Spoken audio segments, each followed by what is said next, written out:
पहले मैप खोल लूँ।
So, Jai Hind everyone, welcome back to our current affairs classes. So, we will start with the today's news analysis. Before enter करें कि discussion में कैसा चल रहा है study, everything is going fine, समझ में आ रहा है? कल पढ़ा था जाके जो हिंदी में अपलोड किया था द पीडीएफ, क्या था आपने? व्हाट इज नेम, कल पढ़ा था हिंदी वाला जो पीडीएफ अपलोड किया था, कुछ समझ में आया था? रिवीजन करने पे आ रही है क्लियरिटी, चीज आ रही है कि न्यूज़पेपर कैसे पढ़ना है, कि कैसे करंट अफेयर्स कवर करना है, ये क्लियर हो रहा है? हम्म, हाँ, थोड़ा सा अब आएगा कि सिलेबस क्या है। सिलेबस भी अपलोड किया है तो सिलेबस भी आप देखते रहिए। आंसर लिखा था कल वाला, कल तो बहुत सिंपल स्ट्रेट फॉरवर्ड था। 3 तरीके का वो लिखना था कि what are the types of this glacier lakes and after that how there is the outburst, और क्या इम्पैक्ट है, ये आपको बाद में कंक्लूड करना था। That was the main thing. आज जो मेन न्यूज है that we are going to cover, आज ज़्यादा न्यूज़ नहीं है लेकिन जो भी है थोड़ा सा हम इसको देखेंगे। पहला न्यूज है core sector output growth slowed down. तो जो हमारी इंडस्ट्री है उसमें बहुत से सेक्टर हैं, उसमें से 8 सेक्टर ऐसे हैं जो कोर हैं, जिससे कि सारे अदर इंडस्ट्री डिपेंडेंट हैं, जैसे कि इलेक्ट्रिसिटी हो गया, सीमेंट हो गया, फर्टिलाइजर्स हो गया, ओके, कोल हो गया जैसे आपने बोला। तो ये सब इंडस्ट्री है जिसके जिस पे अदर डिपेंडेंट हैं। तो ये जो 8 ही हैं, कोर सेक्टर जो है 8 है, लेकिन ये 40% ऑफ द टोटल जो इंडस्ट्रियल कंपोनेंट है उसका 40% ये है, मतलब 100 में से 40 इनका है। तो इसके बारे में थोड़ा सा बेसिक देखेंगे। Then we will see that the Botanical Institute set out to revive rare flowers used into the Jagannath Temple. तो जगन्नाथ टेम्पल में एक रेयर फ्लावर यूज होता है जिसका अभी एक्सटिंक्ट हो रहा है नहीं, तो उसको रिसर्च करके उसके नंबर ऑफ जो क्वांटिटीज हैं वो बढ़ाने की कोशिश किया जा रहा है अंडर दिस, ओके। तो ये बस देख लेंगे कि what is the name of that, थोड़ा सा नेम अगर याद रहे तो अगर पूछता है प्रीलिम्स में तो टिक मारने में इजी रहेगा। Then we will study the Deputy NSA Vikram Misri. Misri is next Foreign Secretary. Again PCS के लिए है कि कौन हमारा Foreign Secretary होने वाला है, विक्रम मिस्री, बस इतना ही काफी है। After that we will see that the India achieves outstanding outcome into the FATF. What is FATF? ये मेनली इसलिए है कि जो हम मनी, हम जैसे मनी जो है वो मनी लॉन्ड्रिंग में ना हो, जो पैसे हम टैक्सेशन या कैसे भी कलेक्ट कर रहे हैं या आम आदमी कैसे भी कमा रहा है वो एक तो ब्लैक मनी में ना जाए, ब्लैक मनी में जाए फिर उसके बाद उसका क्या होता है मनी लॉन्ड्रिंग, ब्लैक को व्हाइट में किया जाता है। दूसरी चीज ये हो सकती है कि जो ब्लैक मनी होता है लॉन्ड्रिंग करके कई बार उसको टेररिस्ट फंडिंग में लगाया जाता है, इलीगल फंडिंग। तो इससे भी बचाने के लिए इंटरनेशनल लेवल पे एक ग्रुप है जिसको एफएटीएफ कहते हैं, और ये जो लिस्ट रिलीज करता है उसके बारे में थोड़ा सा हम देखेंगे। Then we will see that the screen all pregnant women for the gestational diabetes. Gestational diabetes क्या होता है, जब प्रेगनेंसी होती है तो उस समय जो ब्लड शुगर होता है वो बढ़ने के चांसेस ज़्यादा हैं। तो उसके लिए हम क्या टेस्टिंग कर रहे हैं, उसके लिए एक नया टेस्ट ला लेके आए हैं। जो पहले की टेस्टिंग थी वो डिफिकल्ट थी, ये वाली टेस्टिंग थोड़ी ईजी होगी, तो इसके बारे में देखेंगे। After that we will see that GST council must lose sight to the broad and reform. GST council किसके बारे में डिसीजन लेता है? जीएसटी टैक्स जो लगता है, कितना लगेगा, कौन से स्लैब में आएंगे, किसके टैक्सेशन जो रेट हैं वो बढ़ेंगे घटेंगे, वो इसका डिसीजन लेते हैं।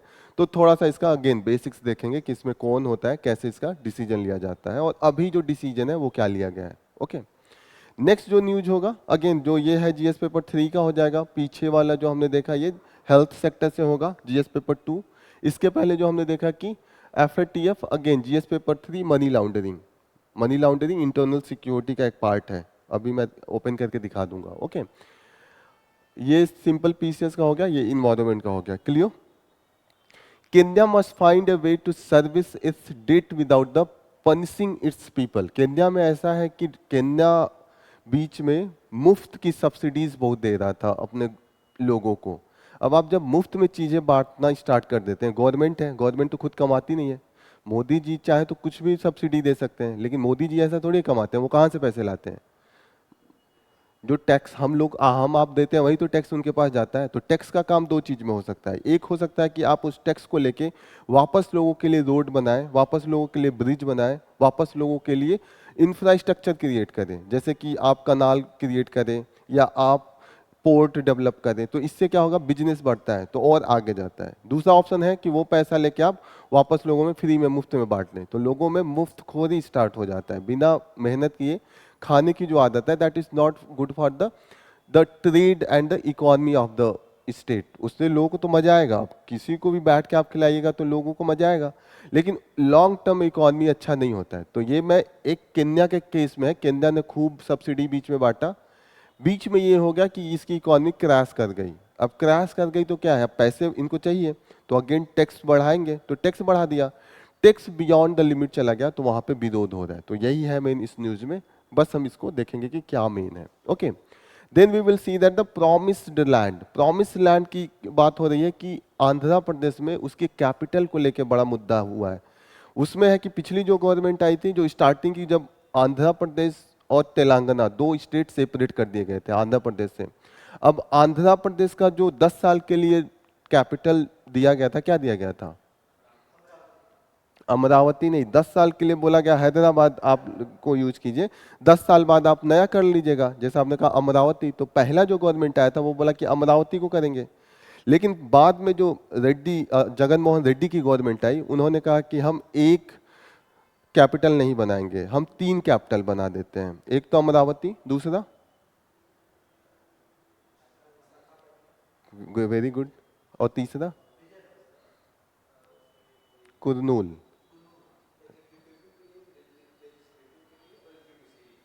हाँ वेरी गुड, उन्होंने कहा कि तीनों ब्रांच जो गवर्नमेंट को है उसके लिए हम अलग अलग बना देते हैं। तो इसमें देखेंगे क्या दिक्कत आ रही है, तो इस पे पूरा एक डिटेल आर्टिकल है। Okay, after that we will see that a phone on her own, a phone on her own, ये काफी डिटेल एनालिसिस है कि जो वीमेंस हैं, जो गर्ल्स हैं, उनको देखा गया है कि जिनके पास मोबाइल फोन का एक्सेस है, और मेल जो चाइल्ड हैं, जो बॉयज हैं, वो बड़े डिफरेंट तरीके से यूज करते हैं। वीमेंस का अगर मोबाइल के साथ एक्सेस है तो कहीं ना कहीं उनका एजुकेशन लेवल थोड़ा सा इम्पैक्ट हुआ है पॉजिटिव में। तो इस पे एक डिटेल एनालिसिस है कि कैसे वीमेंस का जो मोबाइल के पास एक्सेस है कैसे बॉयज से डिफरेंट है, और क्या क्या इसके डिफरेंट इम्पैक्ट हैं। तो उस पर एक डिटेल एनालिसिस है। तो वीमेंस के बारे में कभी भी women's education and women and education, इन तीनों टॉपिक पे डिस्कस करना है, तो ये आर्टिकल बहुत काम आएगा। Okay, let's start with the first news. First news कोई खास न्यूज नहीं है। दिल्ली के एयरपोर्ट पे बारिश ज्यादा होने के कारण उसका जो कैनोपी होता है, जो छज्जा होता है, उसको कैनोपी कहते हैं, वो गिर गया है, तो डेथ हुई है, कुछ लोग इंजर्ड हुए हैं, सिंपल ये है। अब बात ये हो रही है कि इसमें आपने अच्छे से नहीं बनाया, क्या था क्या नहीं था, उस पर थोड़ा सा डिस्कशन दे रहा है। यहाँ पे है कि जो एयरपोर्ट है उसमें किसका कितना ओनरशिप है। यहाँ पे दिल्ली इंटरनेशनल एयरपोर्ट लिमिटेड का नियर अबाउट 64% है। ओके, नो, इस पे जीएमआर एयरपोर्ट लिमिटेड का 64% है, एक प्राइवेट कंपनी है। मोस्टली ये प्राइवेट ही कंपनी है। एयर इंडिया अथॉरिटी का 26% है, ये गवर्नमेंट कंपनी है, ये पब्लिक अथॉरिटी है। तो मेजर जो जा रहा है वो प्राइवेट ओनरशिप है। तो ये जो एयरपोर्ट है पब्लिक प्राइवेट पार्टनरशिप का एक एग्जाम्पल है। तो आपको कभी भी एग्जाम्पल देना हो कि पब्लिक प्राइवेट पार्टनरशिप, जिसको पीपीपी मॉडल कहते हैं, उसका एक एग्जाम्पल दिल्ली का जो इंटरनेशनल एयरपोर्ट है वो है। किसका एग्जाम्पल है? इसका क्या मतलब हुआ कि दोनों, इसमें ये नहीं है कि केवल गवर्नमेंट बनाएगी चीजें। जैसे नॉर्मल आप देखेंगे रेलवे किसका है? पब्लिक सेक्टर का है। हाँ, इस पे क्वेश्चन, बहुत से मॉडल हैं इसमें। स्विस चैलेंज मॉडल अभी चल रहा था, हैम मॉडल चल रहा था, हाइब्रिड एन्यूटी मॉडल चल रहा था। तो बहुत से मॉडल है। पीपीपी एक ओवरऑल एक ब्रॉडर अंडरस्टैंडिंग है। पीपीपी में डिफरेंट मॉडल होता है, उस वो इकोनॉमिक्स में आप पढ़ेंगे कि different type of the PPP. अभी आप जानिए कि पीपीपी का मतलब क्या होता है, पब्लिक प्राइवेट पार्टनरशिप। इसमें यह होगा कि कुछ पार्ट प्राइवेट प्लेयर को दिया जाएगा, कुछ पार्ट पब्लिक सेक्टर करेगी, अलग अलग रिस्पॉन्सिबिलिटी होती है। प्राइवेट सेक्टर से ये कह सकते हैं कि आप पैसा लेके आइए, पब्लिक सेक्टर से ये कह देंगे कि आप क्लियरेंस दे दीजिएगा, जो जल्दी जल्दी क्लियरेंस 50 लेने होते हैं ना, इन्वायरमेंटल क्लियरेंस। उसके बाद होता है कि आप डिफरेंट टाइप ऑफ द आपका गवर्नेंस वाली जो होती है कि आपका जो, हाँ, जो आप लैंड एक्विजिशन को लेके क्लियरेंस कराते हैं। तो different type of the clearance का जिम्मेदारी पब्लिक सेक्टर को दे दिया जाता है, प्राइवेट सेक्टर को दे दिया जाता है कि आप इसको इन्वेस्टमेंट लाइए। फिर हो सकता है पब्लिक सेक्टर को ये कह दिया जाए कि आप टोल कलेक्ट कीजिए, प्राइवेट सेक्टर को ये कह दिया जा सकता है कि आप इसका जो इंजीनियरिंग एंड डिफरेंट टेक्नोलॉजी है वो लेके आइए। अलग अलग रिस्पॉन्सिबिलिटी लेके जिसका जो स्ट्रेंथ है उस अनुसार इस मॉडल को फॉलो किया जाता है।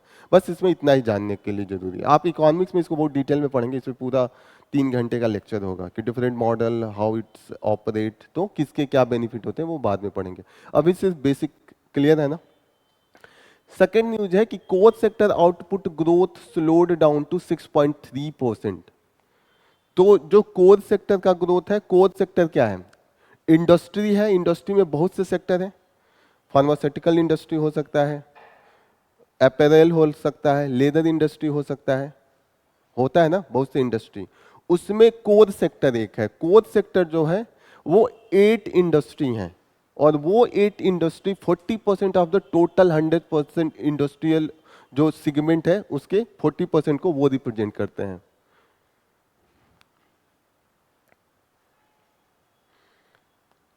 ये कोर सेक्टर है। 8 इंडस्ट्री जो है ये coal, crude oil, natural gas, refinery project, fertilisers, steel, cement and electricity है। इसमें आपको याद रखना है सबसे ज्यादा इसमें भी रिफाइनरी प्रोडक्ट का है 28%।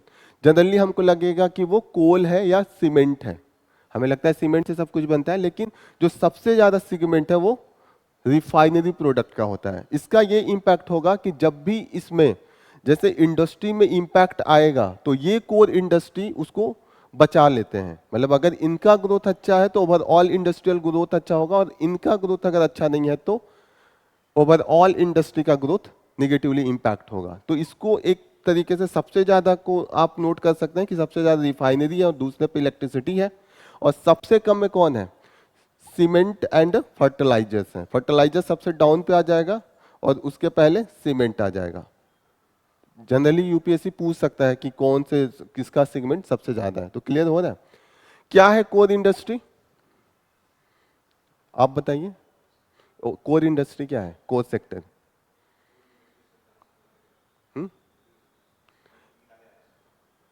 अभी तो वही समझा रहा हूँ। कोर से ओवरऑल इंडस्ट्री है, हजारों सेगमेंट हैं उनके। जैसे कि आप फार्मास्यूटिकल अलग हो गया, प्लास्टिक अलग हो गया, इंडस्ट्री हो गया, चेयर बनाने का अलग एक सेगमेंट हो सकता है, जो अप्रैल कपड़ा कॉटन ये इंडस्ट्री अलग हो गया।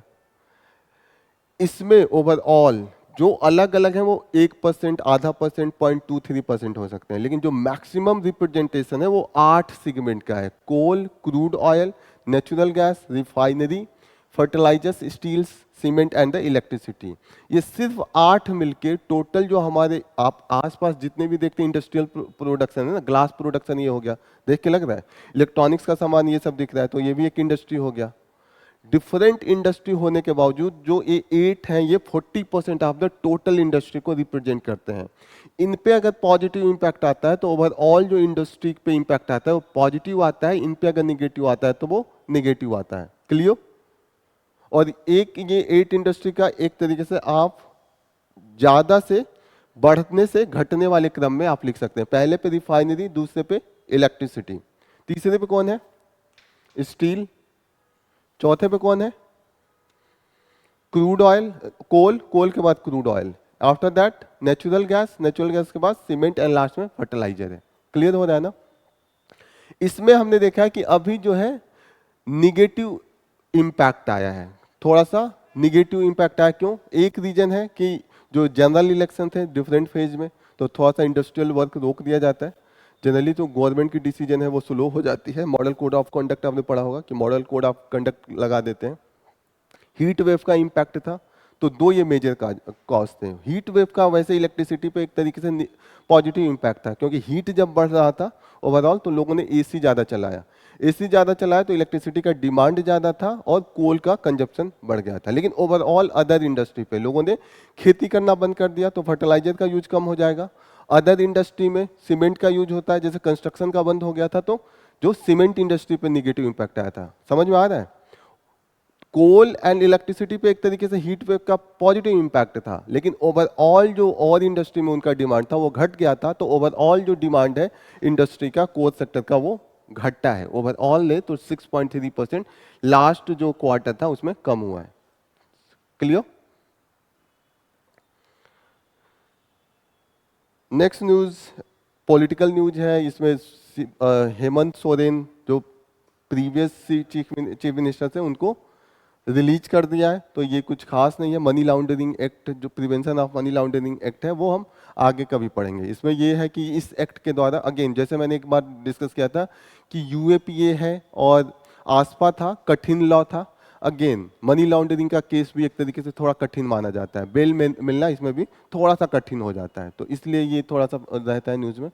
दूसरा है कि पार्लियामेंट में अपोजिशन जो मुद्दा उठा रही है नीट को लेके, उस पर फिर से मतलब एक तरीके से थोड़ा सा एडजॉर्न किया है। एडजॉर्न का मतलब डिसरप्ट हुआ है। अब ये क्या डिमांड कर रहे थे? कह रहे थे एडजॉर्नमेंट मोशन चाहिए।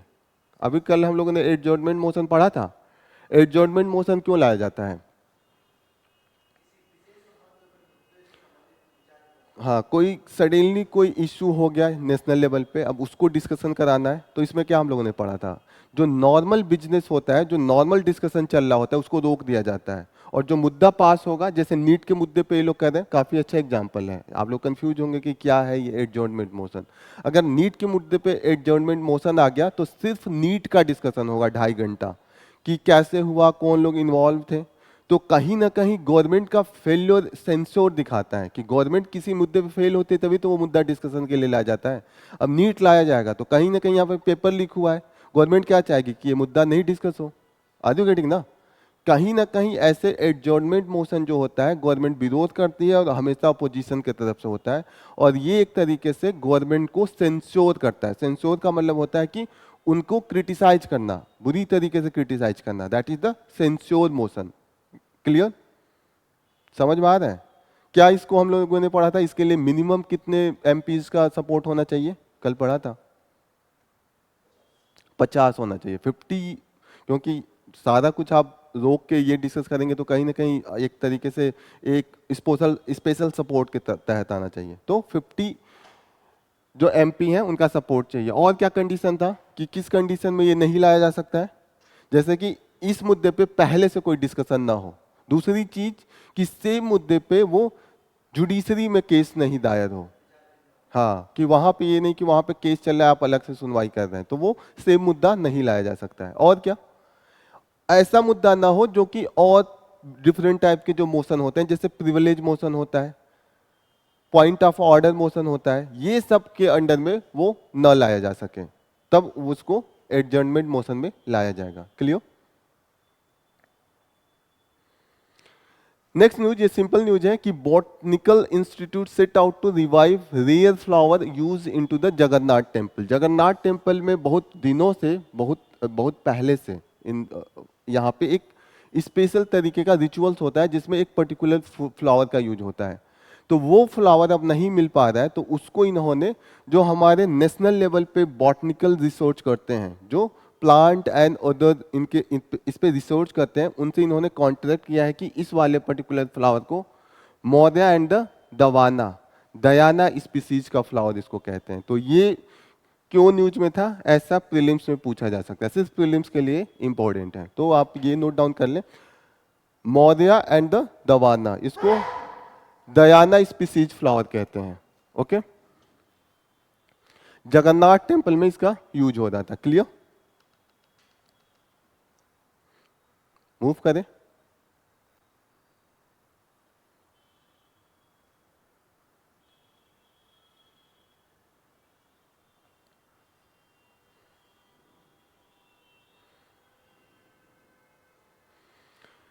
Next news, UNESCO world heritage site of the Somnathpur.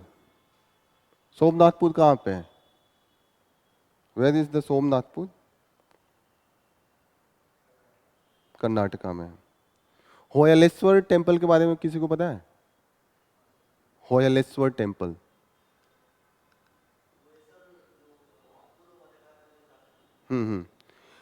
ये जो होयलेश्वर टेम्पल एक मॉडल होता है। इसमें ये होता है कि नॉर्मल आप नॉर्थ इंडिया में जो हमारे टेम्पल देखेंगे कि ऐसे एक होता है, जो ऊपर हमारा क्या कहते हैं इसको, शिखर, टेम्पल का जो शिखर होगा वो एक होगा।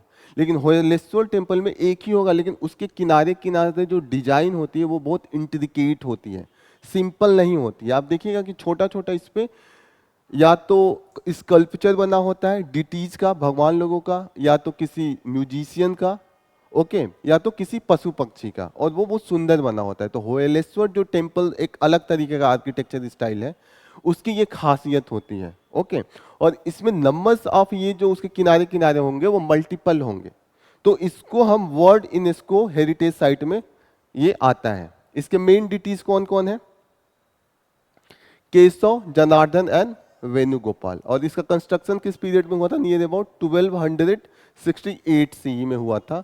एंड जो होयसाला किंग नरसिम्हा थर्ड थे, इन्होंने बनाया था। ये तो थोड़ा सा फैक्ट है, यू कैन नोट डाउन। तो ओके, तो ये न्यूज में है, मे बी इस पे प्रीलिम्स मेंस में दोनों तरीके का क्वेश्चन पूछ सकता है। अगर मेंस में पूछेगा तो आर्किटेक्चरल स्टाइल पूछेगा। तो आर्किटेक्चरल स्टाइल इसका मेन होता है कि दे हैव द इंट्रिकेट जो डिजाइन होता है of the God sculptures, and sculpture में बहुत डिफरेंट टाइप के स्कल्पचर हो जाएंगे, जैसे कि यहाँ पे एनिमल्स का भी होगा, deities, says, depiction of the God, goddesses, dancer, musician and animal, इनका स्कल्पचर होगा। समझ में आ रहा है ये क्या मतलब यहाँ पे बोलना चाहते, ये चाह रहा है लाइन? जो एक्सटीरियर वॉल होते हैं उसमें जो डिपिक्शन होता है, जो वो काफी इंट्रिकेट होता है, और जो जो मेन सब्जेक्ट है वो गॉड हो सकते हैं, डिटीज हो सकते हैं, डांसर, म्यूजिशियन एंड एनिमल्स हो सकते हैं। क्लियर? नेक्स्ट न्यूज, एक तो ये पीसेस के लिए हो जाएगा कि विक्रम मिस्री को नेक्स्ट फॉरेन सेक्रेटरी बनाया गया है, ये सिंपल। सेकेंड थिंग हो गया, जो ये मुद्दा हम लोग पहले भी पढ़े हैं, क्लियर दिखाई दे रहा है आप लोगों को? ये वाला क्या मुद्दा था? इंडिया एंड यूएस के बीच में एक निगेटिव क्या चल रहा है इस समय? अभी लगातार 2 दिन पढ़े थे हम लोग, इंडिया एंड यूएस के बीच में एक निगेटिव पॉइंट चल रहा है, एक मेन कॉन्सर्न चल रहा है। क्या था? अभी कल परसों हम लोग पढ़े थे सेम चीज को। हाँ,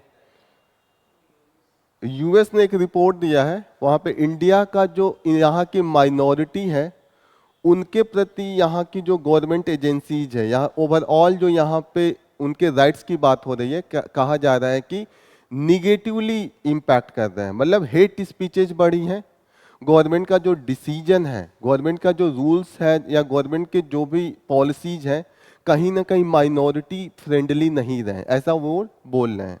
इंडिया का क्या होगा? रिएक्शन क्या आएगा? इंडिया कहेगा पहले आप अपना देखिए, क्योंकि आप हमारे इंटरनल मैटर में क्यों बोल रहे हैं। तो ये इंडिया की तरफ से ये रिएक्शन गया है कि आपका रिपोर्ट जो है वो वन साइडेड प्रोजेक्शन है, आप एक साइड देख रहे हैं कि आप वन में दिखा रहे हैं कि केवल ये हो रहा है, लेकिन जो पॉजिटिव इम्पैक्ट है वो नहीं दिखा रहे हैं।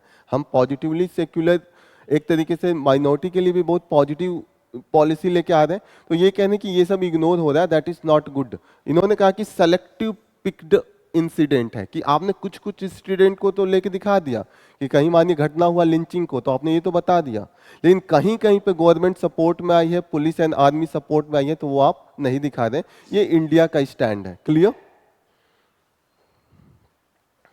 बस इसमें इतना ही है। ये न्यूज है only for the, you should know that the there is the gestational diabetes. जैसे उस दिन हम लोग डायबिटीज की बात कर रहे हैं, different type of the diabetes है। जैसे आप बोल रहे थे कि ये जेनेटिकली नहीं होता है, लेकिन टाइप 2 में जेनेटिकली है। जैसे एक और होता है, जब वीमेंस प्रेग्नेंट होती हैं उस समय शुगर का जो क्वांटिटी है वो बढ़ जाता है, तो उस समय भी उनको डायबिटीज होने के बहुत चांसेज होते हैं। तो उसके लिए जो टेस्टिंग अभी हो रहा है उसका नाम है oral glucose tolerance test.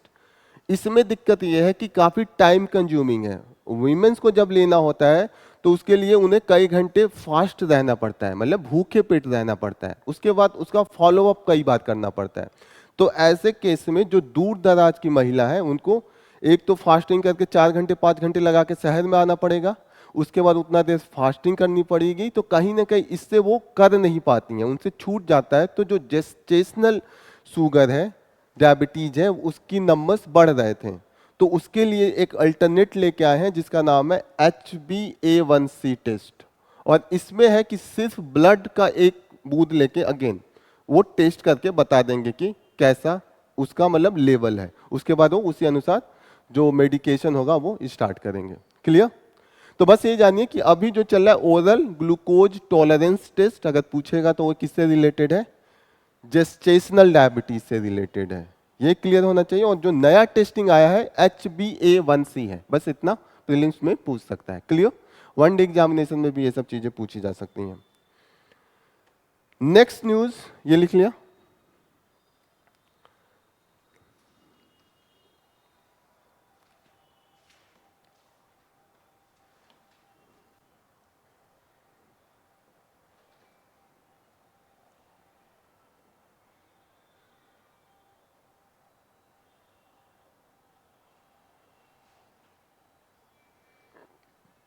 Next news है India achieves outstanding outcome in A FATF evaluation. तो अभी तक इंडिया का जो कंडीशन था, इंडिया के डिसाइड हो रहा था कि आपका जो टेरर फंडिंग है या मनी लॉन्ड्रिंग है उसमें जो पैसे लग रहे हैं वो सही से रिपोर्ट नहीं दे रहे हैं। लेकिन अभी जो आया है रिसेंटली, अभी जो रिपोर्ट आया उसमें ये कहा गया कि इंडिया का परफॉर्मेंस जो टॉप G20 के जो कंट्रीज हैं उसमें टॉप 3 में है, मतलब बेस्ट परफॉर्मेंस में है, क्योंकि कंटिन्यूअसली हमने इसको रिपोर्टिंग एक तरीके से डेडिकेटेड मैनर में किया है। इसके 2 लिस्ट होते हैं जो काफी ग्रेव होते हैं। जैसे FATF अपना लिस्ट देता है, जो कंट्रीज इस, जैसे वो ये नहीं फॉलो करते कि किसके बैंक से कहाँ पैसा गया, वो ट्रेसिंग करनी होती है। जैसे मनी लॉन्ड्रिंग कैसे होता है कि आपने इलीगल पैसे कमाए, मैंने कमाया, मैं कैश में लिया, फिर एक दूसरे तरीके से मैं उसको ऐसे इन्वेस्ट करूंगा कि ये लगेगा कि ये वाइट मनी है। जैसे कि एक सेल कंपनी खोल लिया, सेल कंपनी का मतलब होता है कि एक ऐसी कंपनी जो फंक्शन में कुछ नहीं करेगी। जैसे एक झूठ मूठ का कंपनी खोल लिया, उसमें दिखाएंगे कि हमने 10 करोड़ लगा दिया और उसमें लगाएं कि 10 करोड़ सब घाटे में चला गया। तो एक तरीके से आपने दिखा दिया कि 10 करोड़ लगे पैसे, तो आपने जो 10 करोड़ कैश लिए थे वो तो वाइट हो जाएगा ना, कि आपने इन्वेस्ट उधार लेके इधर उधर से लिया, फिर आपने ये दिखा दिया कि निगेटिव में चला गया, वो पैसे आप ही के पास हैं 10 करोड़। ओके, तो कहीं ना कहीं आप ये दिखाएंगे कि उधार लिया था कई लोगों से और बाद में उन्होंने, आपने उधार नहीं दिया, जो लेंड आपने बारो किया वो दिया नहीं, वो आप ही का पैसा है, आप दिखा रहे हैं झूठ मूठ में। इसके सीए हुए को लगा के बहुत से मेथड होते हैं सब दिखाने के लिए, आपको उतने उसमें डिटेल में नहीं जाना है। एक तरीके से मेथड ये होता है, क्लियर हो रहा है कैसे, कि एक झूठ मूठ की कंपनी खोल के ब्लैक को व्हाइट में करते हैं। तो कहीं ना कहीं गवर्नमेंट को हर चीज का एक रिपोर्टिंग करनी होती है कि सच में ये ब्लैक मनी है कि व्हाइट मनी है। तो कहीं ना कहीं कई कंट्रीज हैं वो रिपोर्टिंग नहीं करते हैं, तो उनको ग्रे लिस्ट में डालता है या तो ब्लैक लिस्ट में डालता है। ग्रे लिस्ट का मतलब होता है कि कई बार करने के बाद ये काम कर रहे हैं, ब्लैक लिस्ट का मतलब ये होता है कि कई बार करने के बाद भी ये काम नहीं कर रहे हैं।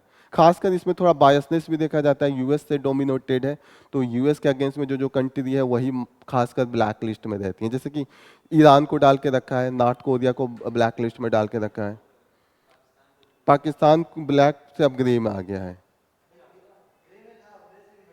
अच्छा, ग्रे से अभी डिसीजन लेना था कि ग्रे से हटाएं कि नहीं था, पहले ब्लैक में था फिर ग्रे में लाया, ग्रे पे अभी डिसीजन था, शायद अभी 3-4 दिन पहले की न्यूज है कि शायद हटा दिया, कुछ दिन पहले ही, हाँ शायद ग्रे से भी हटा दिया, उस पर जो रिसेंट रिपोर्ट है उसमें हटा दिया है।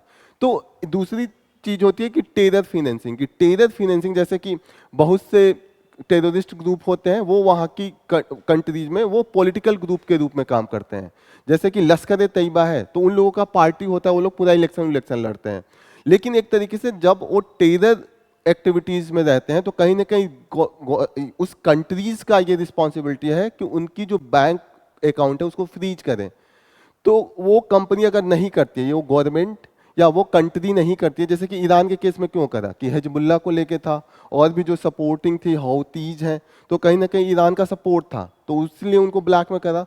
नॉर्थ कोरिया का भी सेम ऐसे ही है कि कहीं ना कहीं उनके तरफ से जो एक्टिविटीज होती है साउथ कोरिया के खिलाफ या जो भी होता है तो उसको ब्लैक लिस्ट में करके रखा है। तो दो केस होता है, एक तो आप मनी लॉन्ड्रिंग से बचाते हैं, मनी लॉन्ड्रिंग का मतलब समझ में आ रहा है, ब्लैक को व्हाइट में बदलना, जो आपने इलीगल तरीके से पैसे कमाए हैं उसको आप लीगल तरीके में बदलते हैं, ये हो गया मनी लॉन्ड्रिंग। और दूसरा हो गया जो केस हो गया वो टेरर फिनेंसिंग, टेररिस्ट एक्टिविटीज को आप फिनेंस करवा रहे हैं, तो ये दो कंडीशन हो रहा है, समझ में आ रहा है। नियर अबाउट इस समय 39 कंट्रीज हैं इसके टोटल जो अभी पार्टनर है एफएटीएफ में। रिसेंट वाला 39 है, सऊदी अरेबिया हुआ है, जो रिसेंट जो ग्रुप का मेंबरशिप है वो है। और इनकी जो लिस्टिंग सिस्टम है वो यहाँ पे लिस्टिंग सिस्टम दिया होगा कि ब्लैक एंड ग्रे लिस्टिंग कहीं दिया है, ओके यहाँ पे ग्रे लिस्ट है एंड ब्लैक लिस्ट भी कहीं ना कहीं दिया होगा। ब्लैक लिस्ट कहीं ना कहीं जो हम लोगों ने डिस्कस किया कि ब्लैक लिस्ट ये है कि एक लेवल के बाद जाके एफएटीएफ बार बार डायरेक्शन देता है, और वो डायरेक्शन को जो लोग बार बार कहने पे भी फॉलो नहीं करते हैं उनको ब्लैक लिस्ट में डालते हैं। और ग्रे लिस्ट में ये होता है कि जिसके नंबर ऑफ जो डायरेक्शन होते हैं कि 10 बार बोलने पे उन्होंने कर दिया, तो एक तरीके से एक वार्निंग होती है, उसके बाद वो ब्लैक लिस्ट में डालते हैं। इससे क्या क्या घाटा होता है ब्लैक लिस्ट या ग्रे लिस्ट से? जैसे वर्ल्ड बैंक है, आईएमएफ है, ये जो सपोर्ट देते हैं वो नहीं मिलता है। ब्लैक लिस्ट में हो जाएंगे तो हर कंट्री जाके फॉरेन में अपना बॉन्ड वॉन्ड इशू करता है, उससे पैसे मिलते हैं, इन्वेस्टमेंट आता है, वो सब काफ़ी रिस्ट्रिक्शन हो जाता है, कोई भी परमिशन लेना है उसमें रिस्ट्रिक्शन हो जाएगा, तो ये सब उसके निगेटिव इम्पैक्ट है। Clear? Next news, a fresh start, the GST council must not lose sight to broader reform. तो ब्रॉडर रिफॉर्म की क्या बात हो रही है? जीएसटी काउंसिल क्या है? जीएसटी क्या है? डेस्टिनेशन बेस्ड टैक्स है, ओके। और इसमें हमारे कितने स्लैब अभी हैं? क्या क्या है? 5 स्लैब।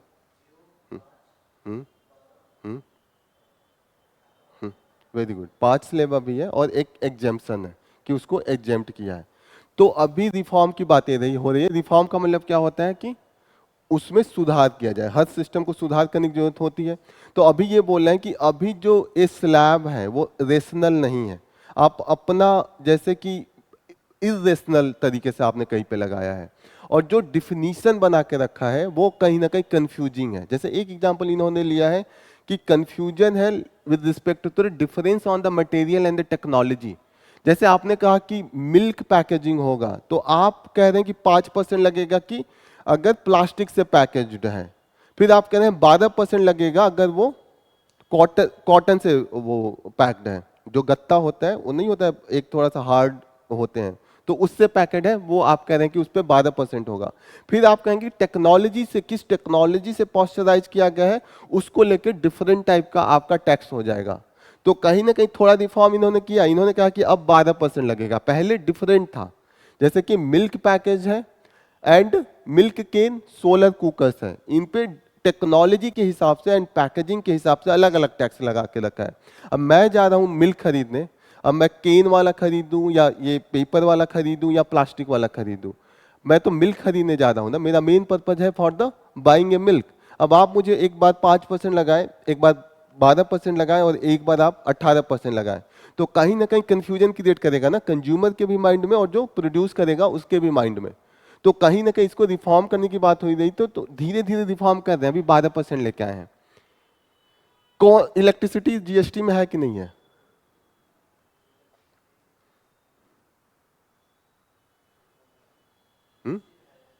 जीएसटी में है, इलेक्ट्रिसिटी नहीं है, उसको लाने की बात हो रही है, यहाँ पे दिया हुआ है कि जो अभी रिफॉर्म की बात हो रही है, पेट्रोलियम भी नहीं है, इलेक्ट्रिसिटी भी नहीं है।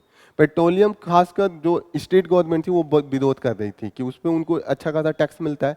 अभी आप बीच में देख रहे होंगे, जब चुनाव का भाषण सुन रहे होंगे मोदी जी का, वो तो बोल रहे होंगे कि जहाँ पे हमारी गवर्नमेंट नहीं है, कांग्रेस की गवर्नमेंट है, वहाँ पे पेट्रोल पे ज़्यादा है। नहीं बोल रहे थे कि राजस्थान में 108 रुपये है, यूपी में 96 रुपये है, कुछ कुछ ऐसी बातें हो रही थी। तो कहीं ना कहीं ये दिखाया जाता था, अगर जीएसटी होता तो सब जगह एक होता। कहीं ना कहीं जीएसटी नहीं है, अलग अलग स्टेट गवर्नमेंट के हाथ में है टैक्सेशन, तो इसीलिए थोड़ा सा फ्लक्चुएटिंग था। तो पेट्रोलियम एंड इलेक्ट्रिसिटी पे अभी जीएसटी में नहीं है, ये हो रही है कि इस पे भी ये आ जानी चाहिए। और क्या रिफॉर्म करने की बात हो रही है? एंटी प्रॉफिटियरिंग क्लॉज क्या है? क्या है एंटी मुनाफाखोरी? क्या? हम्म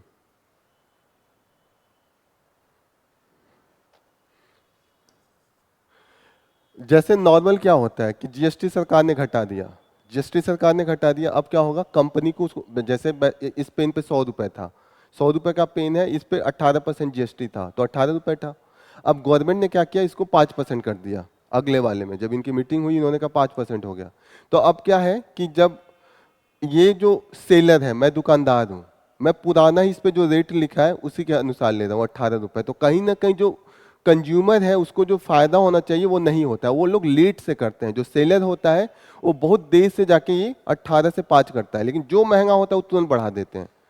तो कहीं ना कहीं जो कंज्यूमर को है वो घाटा होता है। इसके अगेंस्ट में इन्होंने एंटी प्रॉफिटियरिंग क्लॉज बनाया था कि अगर किसी भी सेलर ने ऐसा नहीं किया, तुरंत अगर नहीं घटाया, तो उस पर पेनाल्टी था और पेनाल्टी बहुत हाई था। तो इस क्लॉज की यहां पे बात हो रही है। ओके, फिर क्या बात हो रही है?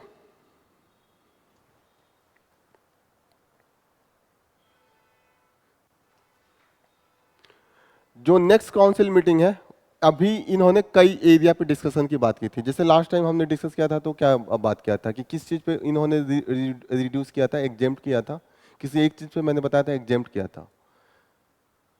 वो तो काफी आप लोगों से रिलेटेड था। हॉस्टल 20,000 से के आसपास जो किराया था उस वाले हॉस्टल पे एग्जेम्प्ट किया है। और किस पे एग्जेम्प्ट किया था? रेलवे सर्विस की बात की थी हम लोग, रेलवे सर्विसेज पे भी कम किया था, उस दिन डिस्कस भी किए थे एग्जाम्पल। तो ये सब अभी का जो डिसीजन है वो है। क्लियर हो रहा है? आगे और भी बहुत से एरिया है जिसपे इन्होंने कहा कि नेक्स्ट मीटिंग जब अगस्त में होगा तो डिसीजन लेंगे। जो जीएसटी काउंसिल होता है उसका हेड कौन होता है? वित्त मंत्री होते हैं। और फिर उसमें स्टेट का रिप्रेजेंटेशन होता है कि नहीं होता है, स्टेट गवर्नमेंट का?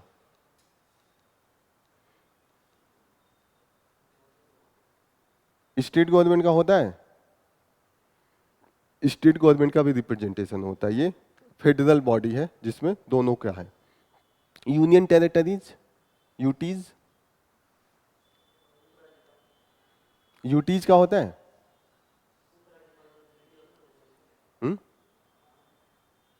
यूटीज में क्या है आप बता रहे थे? यूपी में यूटीज में जहां पे लेजिस्लेटिव असेंबली है, जहां पे अलग से मेंबर ऑफ लेजिस्लेटिव असेंबली का इलेक्शन होता है, सिर्फ वो। और उसमें कौन से आएंगे? दो आते हैं, एक जैसे आपने बताया कि एक दिल्ली और दूसरा पुडुचेरी। पुडुचेरी है और अभी लक्षद्वीप भी है। ये जम्मू एंड कश्मीर आ गया, लक्षद्वीप नहीं है। लक्षद्वीप में तो लेजिस्लेटिव असेंबली नहीं है, वो डायरेक्ट यूनियन गवर्नमेंट ही वो करती है। पहले दो थी, जब से जम्मू कश्मीर है तो वो भी आ गया, तो उसके भी हैं। ओके, लेकिन जम्मू कश्मीर का अभी तक नहीं था क्योंकि इलेक्शन ही नहीं हुआ था। अब जाके जैसे बाई लॉ वो है, लेकिन अभी तक इलेक्शन नहीं हुआ था, अब तो इलेक्शन होने जा रहा है ना, तो अब रिप्रेजेंटेशन होगा, जब होगा तब। क्लियर? नेक्स्ट न्यूज है डेट ट्रैप। तो ये हम लोग जो केन्या का स्थिति है, अभी केन्या के बारे में क्या चल रहा था कि जो केन्या के प्रेसिडेंट थे बीच में उन्होंने काफी सब्सिडीज देना स्टार्ट किया। ऐसे केस में क्या हुआ कि आपने जब सब्सिडीज किससे दिया जाता है? सिंपल सी बात है कि टैक्स के पैसे से दिया जाता है। हम आप टैक्स देते हैं, गवर्नमेंट तो कमाती नहीं है, हम ही अर्न करते हैं ना। यहाँ की जो जितने भी बिजनेस हैं या जितने भी इंडस्ट्री है वो टैक्स देते हैं। अब आप एक लेवल पे दे रहे हैं तो आप एक कंडीशन क्या होगा, जब टैक्सेशन होता है तो उसका यूज किस में होता है? एक होता है कि जितने की गवर्नमेंट एम्प्लॉय है उनका आप देते हैं सैलरीज मेंटेनेंस करने के लिए, एंड दूसरा होता है कि कैपिटल जनरेट करने के लिए करते हैं। कैपिटल जनरेट का मतलब कि जिससे आगे प्रोडक्शन होगा, जैसे रोड बना दिया, जैसे कि डैम बना दिया, रेलवे के प्रोजेक्ट बनाए, और भी एरिया में एयरपोर्ट बना दिया। ओके, तो कहीं ना कहीं दो तरीके से गवर्नमेंट खर्च कर सकते हैं। एक खर्च कर सकती है कि एक तो गवर्नमेंट का सैलरी दे, दूसरा कैपिटल में खर्च करे, तीसरा ये हो सकता है कि लोगों को फ्री में सब्सिडीज देना स्टार्ट करे कि मुफ्त में बिजली, मुफ्त में पानी, मुफ्त में खाना, एवरीथिंग। वैसे एक कंट्री में जहाँ गरीबी है जरूरी है, लेकिन कहीं ना कहीं एक लेवल तक ही जरूरी है। आपको बैलेंस करना पड़ता है कि किस लेवल तक आप सब्सिडीज दे रहे हैं और किस लेवल तक आप जाके रोड में एंड इंफ्रास्ट्रक्चर में खर्च कर रहे हैं। होता है ना, जैसे कि पूरे आप एक फार्मर को 6,000 रुपए दे रहे हैं, ठीक है, उसका 1-2 महीने का खर्चा चल रहा है, लेकिन अगर आप उसकी जगह पे कोल्ड स्टोरेज बनवा दें एक गांव में, तो जो फसलें होंगी, जो फसलें सड़ जाती हैं, मानिए एक फार्मर है वो 100 क्विंटल अपना आम प्रोड्यूस किया, अब आम धीरे धीरे बिकेगा, एक ही बार तो बिकेगा नहीं, हमारी कैपेसिटी होती है। वो अगर 100 क्विंटल में 50 क्विंटल सड़ गया तो उसका तो 60,000 का घाटा हो गया ना, आप 6,000 दे रहे हैं। लेकिन अगर आप इंफ्रास्ट्रक्चर डेवलप करेंगे तो कहीं ना कहीं आप 6,000 की जगह पे उसका 60,000 बचा सकते हैं। इरिगेशन का आप बात कर लें कि जैसे उन्होंने कनाल बना लिया या इरिगेशन पे सब्सिडी दिया, तो ड्रॉट के कंडीशन में क्या है, वो फार्मर को कहीं ना कहीं से वाटर मिल जाएगी। तो इसीलिए कहा जाता है इट इज बेटर टू, जो इकोनॉमिस्ट होते हैं वो हमेशा सब्सिडी के खिलाफ होते हैं। उनको ये लगता है कि आप सब्सिडी देने के बजाय सेम फार्मर्स के लिए आप वहां पे इंफ्रास्ट्रक्चर डेवलप कर दीजिए, जैसे कि आप कोल्ड स्टोरेज बना दीजिए, उनके लिए एपीएमसी का मार्केट होता है जहां वो जाके गवर्नमेंट से बेचते हैं, वो बना दीजिए, इरिगेशन के लिए बना दीजिए, ट्रांसपोर्टेशन के लिए बना दीजिए। अरे ट्रांसपोर्टेशन अगर बना दे तो वो तो दिल्ली में भी जाके बेचेगा ना, जैसे बनाना का प्रोडक्शन होता है तो एक सारे बनाना बेचने पड़ते हैं। अगर आपके पास कोल्ड स्टोरेज है और ट्रांसपोर्टेशन है तो वो डाइवर्सिफाई कर देगा, मार्केट डाइवर्सिफाई हो जाएंगे। तो इसीलिए माना जाता है कि बेटर गवर्नमेंट की जो पॉलिसी होनी चाहिए वो कैपिटल फॉर्मेशन में होना चाहिए। क्लियर हो रहा है? तो यहाँ पे ये जो गवर्नमेंट थी कंटिन्यूअसली जो इन्वेस्टमेंट हो रहा था वो हो रहा था सब्सिडीज में।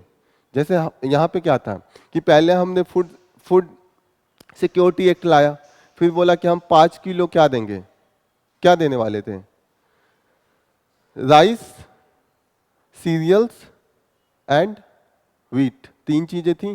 फिर हमने कहा था कि 3 रुपए राइस के लिए लेंगे, 2 रुपए हम व्हीट के लिए लेंगे और 1 रुपए हम सीरियल्स के लिए लेंगे। धीरे धीरे हमने इसको फ्री कर दिया तीनों। फिर बीच में 30 किलो एक्स्ट्रा दे रहे थे, ये हर फैमिली को पहले 30 किलो की बात हुई, फिर 30 किलो और हो गई। ठीक है, एक गरीब देश से आप दे रहे हैं, लेकिन होता है कि कहीं ना कहीं एक लेवल के बाद यू कैन नॉट कंटिन्यू। होता है ना कि आप यहाँ पे दे रहे, फिर किसान पीएम सन्निधि योजना था, ये था ना जो 6,000 रुपए अभी देना स्टार्ट किए थे। उसके बाद आप कह रहे हैं कि और भी अलग अलग एरिया में देंगे, तो कहीं ना कहीं बर्डन क्रिएट होता है। केन्या में यही हो रहा था, ये कंटिन्यूअसली फ्री में सब्सिडीज दे रहे थे एंड इंटरटेनमेंट दे रहे थे और टैक्स कम कर रहे थे स्टार्टिंग में। एकाएक वहाँ की इकोनॉमिक जो सिनेरियो थी क्राइसिस में चली गई। अब क्राइसिस में हो गई तो ऐसे कंडीशन में जो देश होते हैं वो इंटरनेशनल ऑर्गेनाइजेशन के पास जाते हैं। इंटरनेशनल ऑर्गेनाइजेशन जैसे कि IMF and the world bank. IMF and world bank में क्या डिफरेंस है, क्या है IMF? IMF international monetary forum. हम्म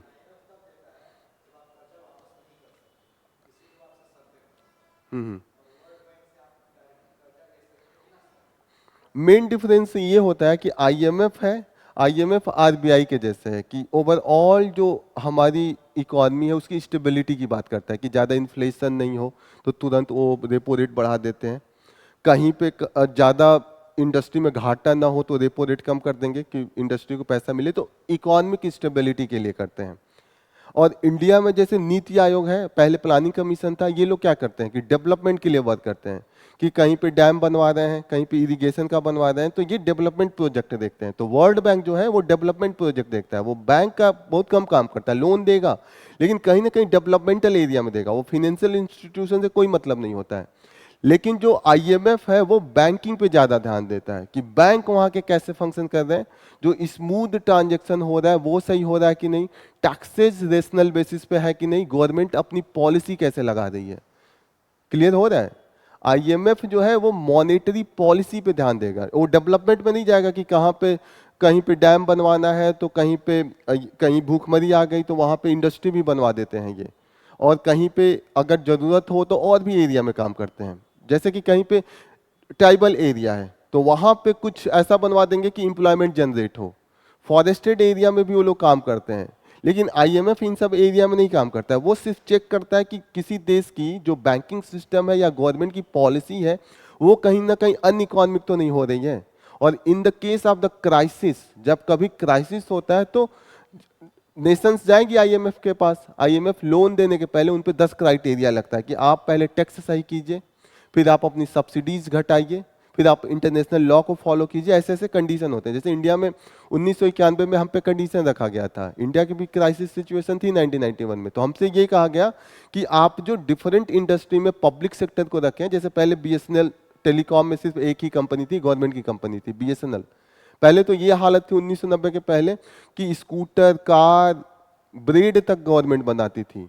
स्कूटर लेने में आप नहीं, आप पढ़िएगा 1990 के पहले ये हालत थी, लोग जाते थे स्कूटर के लिए अप्लाई करके आते थे, 2 महीने बाद स्कूटर मिलता था उनको, वो पास होता था। पहले हर चीज पे रिस्ट्रिक्शन था कि कौन गवर्नमेंट कितना बनाएगी क्वांटिटी, प्राइवेट सेक्टर कितना बनाएगी। प्राइवेट सेक्टर को पहले इतना नहीं था कि हर एरिया में जाके वो अपना प्रोडक्शन कर सकें, उसमें भी बहुत रिस्ट्रिक्शन था कि कितना बनाएंगे, किस रेट पे बेचेंगे। अभी ये सब लिबरलाइज कर दिया। सेम कंडीशन यहाँ पे केन्या के साथ था। केन्या में भी जो टैक्स रेट था वो पहले इन्होंने बहुत स्लो कर दिया, लेकिन जब अब प्रेशर बना है आईएमएफ का तो अभी ये लोग काफी इंक्रीज कर दिए।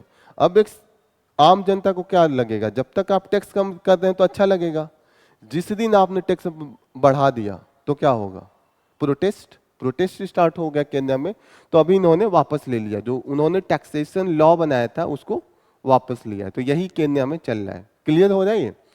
आईएमएफ और वर्ल्ड बैंक का डिफरेंस क्लियर हुआ, कब दोनों वर्क करते हैं। एक है डेवलपमेंट के एरिया में करेगा, आईएमएफ सिर्फ एक बैंक नहीं है, वो इंस्टीट्यूशन है, उसमें 5 इंस्टीट्यूट मिलकर काम करते हैं। कौन कौन सा है इंस्टीट्यूट? वर्ल्ड बैंक के। हम्म हम्म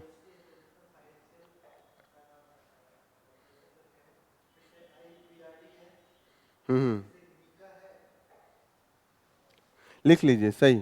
आईबीआरडी है पहला, 5 बैंकों का 5 इंस्टीट्यूशन है। पहला आईबीआरडी है, दूसरा इंटरनेशनल डेवलपमेंट एसोसिएशन है, थर्ड है international financial corporation, multilateral investment guarantee agency, and last है international centre for the settlement of investment disputes.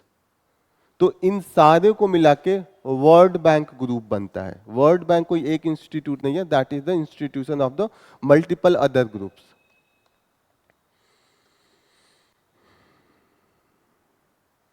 IBRD का फुल फॉर्म क्या है? हाँ, रिकंस्ट्रक्शन एंड डेवलपमेंट। यहाँ पे शॉर्ट में दिया है क्या, कौन किस एरिया में काम करता है। ये lend low income countries, lend to the private sector, तो अलग अलग इसमें इंस्टीट्यूशन है।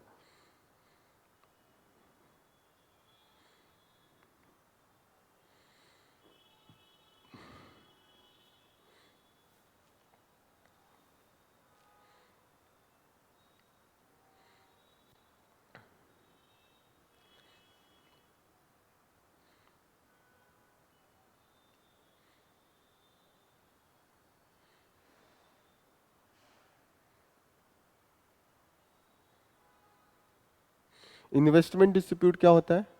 यहाँ पे है इन्वेस्टमेंट डिस्प्यूट, क्या होता है? डिस्प्यूट यहाँ पे जैसे है ना, international centre for the settlement of investment disputes, ये क्या होता है? इन्वेस्टमेंट का मतलब क्या होता है? निवेश। डिस्प्यूट का मतलब झगड़ा हो जाए, लोगों में विवाद हो जाए। नॉर्मल ये होता है कि जैसे बाहर की कंपनी आई, कोका कोला आई या कोई भी कंपनी बाहर से आई यहाँ पे इन्वेस्ट करने, हमने एक लॉ रखा था, अब वो कंपनी आई उसके 2 साल बाद मैंने लॉ कुछ चेंज कर दिया, यहाँ की गवर्नमेंट उन पे 10 गुना टैक्सेशन लगा दिया। तो ऐसे केस में क्या है कि उस कंपनी को लगेगा ना कि हम कुछ और टैक्स दे के आए थे, आपने तो एकाएक 5 से 25 कर दिया। मानिए production of the cold drink में था, पहले आपका 5% था, जब मेरी कंपनी आई देख के आई कि 5% है, मैं तो कमा लूंगा, आने के बाद आपने तुरंत 30% कर दिया और वो भी कह दिया कि 5 साल पहले से होगा, तो जो मैं 2 साल पहले से कमा रहा हूँ उस पर भी आपने इम्पोज कर दिया। अभी इंडिया गवर्नमेंट के अंडर में आया था वोडाफोन पे, जब पिछली यूपीए गवर्नमेंट थी, वो एक टैक्स लगा दी थी, तो कहीं ना कहीं उसके लिए एक सेटलमेंट होना चाहिए ना कि कहाँ पे हो जाएगी वो कंपनी, तो दिक्कत में आ जाएगी ना दूसरे कंट्रीज में, गवर्नमेंट वहाँ की अगर नहीं सही रही तो ऐसे कंडीशन में ये डिस्प्यूट मैकेनिज्म के लिए इन्होंने international centre for the settlement of the investment dispute बना के रखा है कि जब कंपनी को लगे कि दिक्कत है, जैसे नॉर्मल डब्ल्यूटीओ भी इसी के लिए है।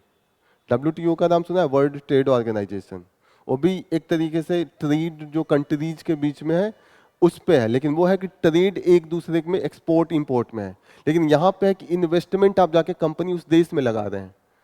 डब्ल्यूटीओ का है कि एक्सपोर्ट पे अगर आपने कहीं टैक्सेशन ज्यादा लगा दिया तो आप डब्ल्यूटीओ में जाएंगे, लेकिन अगर इन्वेस्टमेंट किया, कंपनी लगाया और उसके बाद दिक्कत आ रही है, डिस्प्यूट आ रहा है, तब आप international centre for the settlement of investment dispute में जाएंगे। This is under the world bank group. Clear हो रहा है?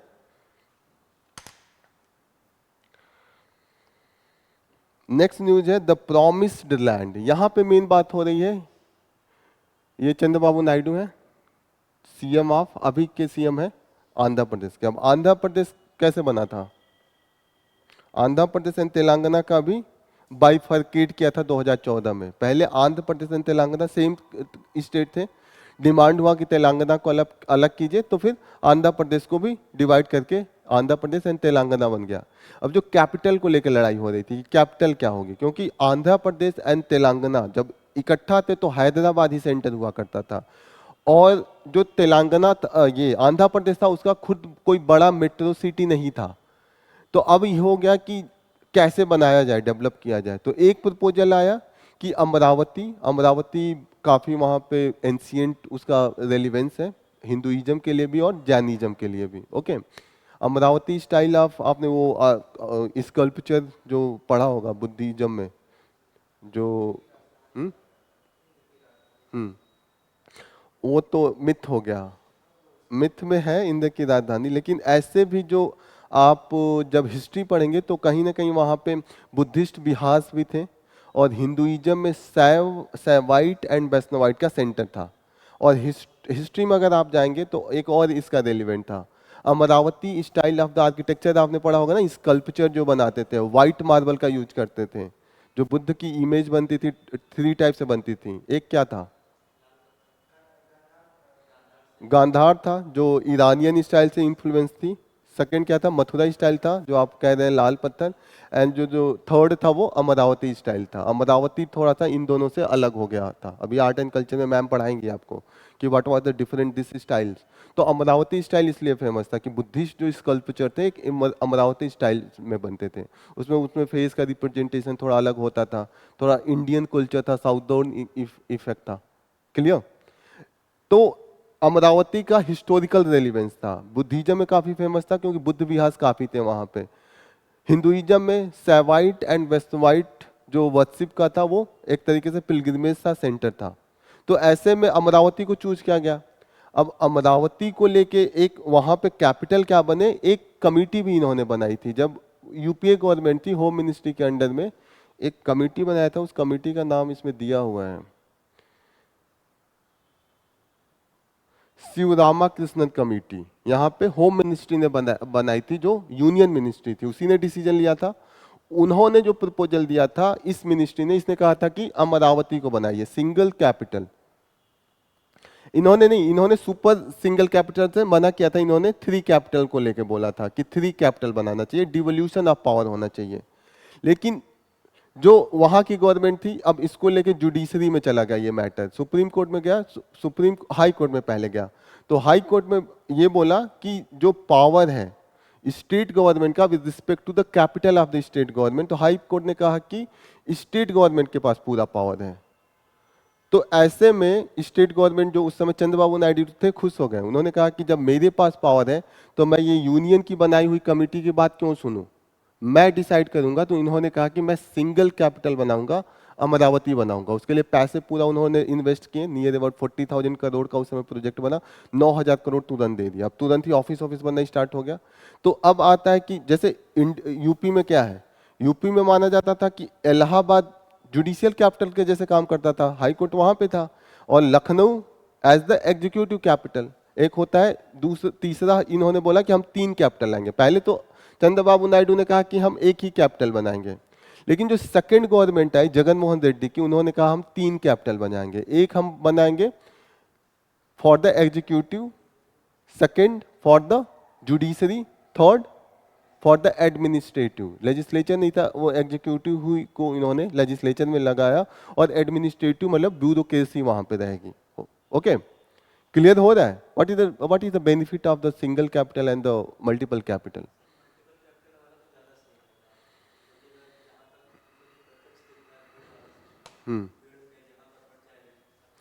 डिसेंट्रलाइज हो जाएगा, 3 बड़े शहर उभर के आएंगे, फायदा तो है ही है। 3 जगहों पे पावर का सेंटर डिवाइड होगा, तीनों जगह के लोग खुश होंगे। जैसे अब यूपी में ही जैसे गोरखपुर को भी कोई सेंटर बना दिया होता, जैसे लखनऊ है, इलाहाबाद है, यहाँ पे भी हो जाता, तो यहाँ पे भी कुछ डेवलपमेंट अच्छे से हुआ होता चीज़ों को। क्योंकि जहाँ पे मेन सेंटर होता है वहाँ पे जो मेन डिसीजन मेकर होते हैं वो होते हैं। अब जहाँ जज होंगे वहाँ पे आप सिटी को अच्छे से डेवलप करेंगे ना, कंजेशन नहीं होगा। ऐसा नहीं होगा कि रोड को खोद दिया और 2 साल तक आपने बनाया ही नहीं। और जज कभी भी देख के जाके पारित कर सकता है ना, पास कर देगा कि ऑर्डर दे देगा कि ये क्या हो रहा है।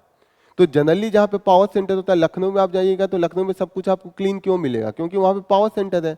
दिल्ली में आप जाइए सब कुछ क्लीन दिखता है, क्योंकि वहाँ पे पावर सेंटर है, तुरंत देख के तुरंत नोटिस भेज देते हैं। अब जिस शहर में कोई मेन ऑफिसर रह ही नहीं रहा है, तो वहाँ पे डिसीजन मेकिंग क्या होगा? डिसेंट्रलाइजेशन ऑफ पावर नहीं होता है। तो ऐसे केस में एक जगह पावर सेंटर होता है। अब वहाँ से डेवलपमेंट आते आते छनते छनते बहुत लेट हो जाती है। अब यूपी कुशीनगर जाते जाते तो कुछ नहीं बचता है, लेकिन अगर पावर सेंटर हर थोड़े थोड़े जगहों पे हो तो यहाँ पे डेवलपमेंट ज़्यादा होने का चांस होता है। ये लॉजिक है, लेकिन ये कभी कभी सही भी नहीं होता है। दिक्कत ये है कि 3 अलग अलग बांट दिया तो कोऑर्डिनेशन नहीं बन पाता है। अब चीफ मिनिस्टर को तुरंत किसी ब्यूरोक्रेट को कुछ ऑर्डर पास करना है तो वो दूसरे सिटी में देगा, वो भागे भागे यहाँ पे आएगा, तब तक लेट हो जाता है, डिसीजन मेकिंग स्मूथ नहीं होती है। किसके लिए ऑर्डर पास किया, लेकिन एक मीटिंग करना है तुरंत। इसका यूज कर सकते हैं, लेकिन कहीं ना कहीं फिर भी आप लाइव मीटिंग और एक तुरंत बुला के चीजें करना वो थोड़ा सा डिफरेंट हो जाता है। ये तो लाइव मीटिंग का तो काफी सही है, लेकिन कहीं ना कहीं अगर तुरंत मोबिलाइज करना है ब्यूरोक्रेसी को तुरंत सामने, तो वहां पे दिक्कत होएगा। हर चीज को लाइव मीटिंग में भी नहीं कर सकते हैं। ये जैसे आपने कहा कि डिजिटल मीडिया से सॉल्व कर सकते हैं। अब आप एक इंसान को देखिए कि एक इंसान को कोई काम है एक शहर में, अब वो गया जज के पास कोई अलग काम है, तुरंत उसको एमएलए से भी अपने एरिया का मिलना है या चीफ मिनिस्टर से कंसल्ट करना है, तो उसको दूसरे सिटी में जाना पड़ेगा। जैसे अगर जुडिशरी भी उसी में हो, एग्जीक्यूटिव भी उसी में हो और ब्यूरोक्रेसी में भी उसी में हो, तो एक आदमी को अगर तीनों जगह मूव करना है, मैं आम जनता हूँ, मुझे कभी लखनऊ जाना है किसी चीज़ के लिए, तो मैं एक ही चीज़ तीनों जगह कर लूंगा। मुझे अगर वहाँ पे जो वहाँ का लेजिस्लेचर है उसमें काम है, तुरंत मुझे जुडिशरी में भी काम है, तो अब मुझे वहाँ से भाग के लखनऊ इलाहाबाद जाना पड़ेगा। तो कहीं ना कहीं आम जनता को भी दिक्कत होती है कोऑर्डिनेशन में। ये एक निगेटिव लॉजिक दिया जाता है। जैसे आपने कहा ये बहुत सही है कि जो डिजिटल मीडिया है वो तो कम्युनिकेशन वाला सॉल्व कर देगी, लेकिन कहीं ना कहीं मोबिलाइजेशन की बात हुई तो फिर दिक्कत ये हो गया कि ये मानिए मैं मान गया सॉल्व हो गया, फिर दिक्कत ये है कि आपको 3 जगह डेवलपमेंट करना पड़ता है। अब चीफ मिनिस्टर को हमेशा जाके कोई भी डेवलपमेंट हो रहा हो एडमिनिस्ट्रेटिव, तो वहां पे जाके देखना पड़ेगा ना डेवलपमेंट हो रहा है कि नहीं हो रहा है। आर यू गेटिंग ना? जुडिशरी में अगर कभी कोई भी वहां पे डेवलपमेंट कराना हो तो अलग से जाना पड़ेगा, फिर आपको हर लोगों के लिए क्वार्टर, ये जो डेवलपमेंट होगा वो अलग अलग बिल्डिंग बनाने पड़ेंगे। एक शहर में हो तो थोड़ा सा इजी हो जाता है उसको एडमिनिस्टर करने में। तो ये लॉजिक दिया जाता है। आपको दोनों पॉइंट लिखना है, जैसे पॉजिटिव भी लिखना है दोनों का, निगेटिव भी लिखना है। दोनों के फायदे हैं। इस पे डिबेट ऐसे आ जाएगा कि बड़ा स्टेट और छोटा स्टेट में डिबेट चलता है कि बड़ा स्टेट अच्छा होता है कि छोटा स्टेट अच्छा होता है। तो इस पे भी डिबेट है, बड़े स्टेट के भी फायदे हैं। बड़े स्टेट के क्या फायदे हैं? अगेन एडमिनिस्ट्रेटिव एक्सपेंसेस कम हो जाएंगे, नंबर ऑफ डिस्ट्रिक्ट कम बनाने पड़ेंगे। छोटा स्टेट होगा उसी में आपको 20 डिस्ट्रिक्ट बनाना पड़ेगा। जैसे नागालैंड का हम लोग कल क्या पढ़ रहे थे, 26 डिस्ट्रिक्ट है, इतना छोटा है, पॉपुलेशन 30-40 लाख है। आर गेटिंग ना? और यूपी में 80 कितनी करोड़, 20 करोड़ जनसंख्या, फिर भी 80 के आसपास डिस्ट्रिक्ट हैं।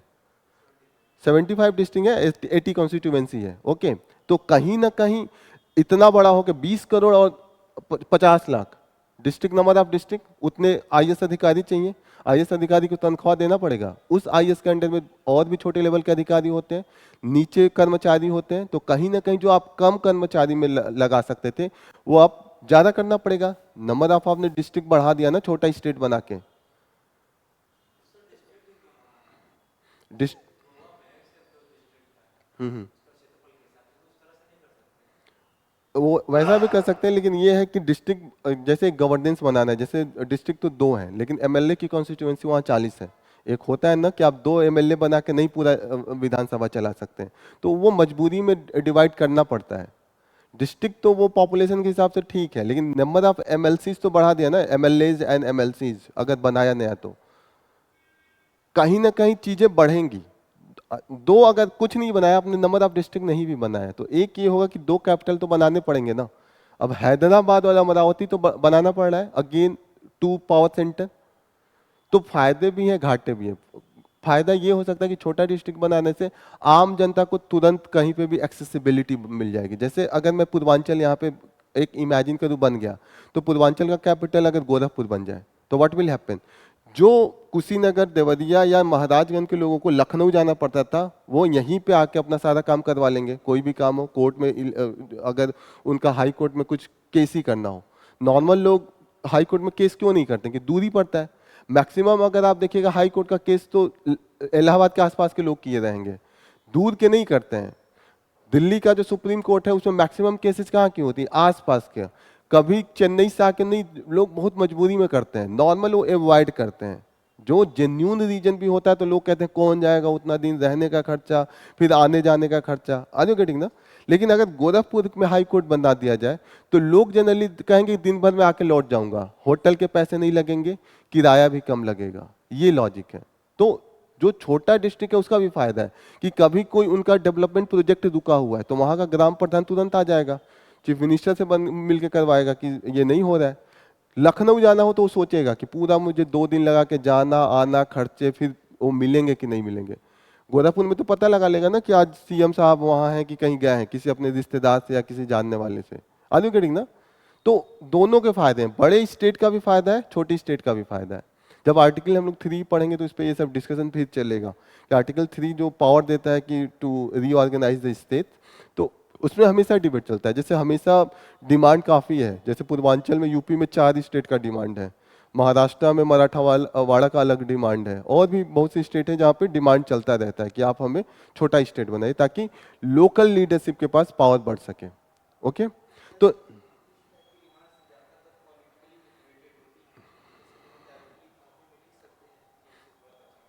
हाँ, जैसे आपको ये नहीं लिखना है, आपको ये दोनों, आपको एक ऑब्जेक्टिव वे में ये लिख देना है कि बड़ा होने का क्या फायदा है, छोटा होने का क्या फायदा है। अब बड़ा होने अगर स्टैंड आपको लेना है तो आपको एक बैलेंस स्टैंड लेना होगा। मतलब आपको दोनों के बारे में अच्छा ही बुराई लिखना है ताकि एग्जामिनर को लगे कि इस बच्चे को दोनों पता है। आपको जजमेंट नहीं देना है जब तक पूछा ना जाए, जब तक क्लियर कट वहां पे क्वेश्चन में ना हो कि what will be your stand, what is your opinion, तब आप स्टैंड ले सकते हैं। उसमें भी स्टैंड लेंगे तो कहीं ना कहीं आप दोनों को पक्ष को बताएंगे कि इसमें ये है इसमें ये है। तो अल्टीमेटली एक आप ले लेंगे। अगर डायरेक्टली सिर्फ डिस्कस पूछा है या एनालिसिस के लिए पूछा है तो आप दोनों का पक्ष देके आप लास्ट में लिख देंगे कि both have the their own advantage and both have the their own disadvantage. Clear? हम्म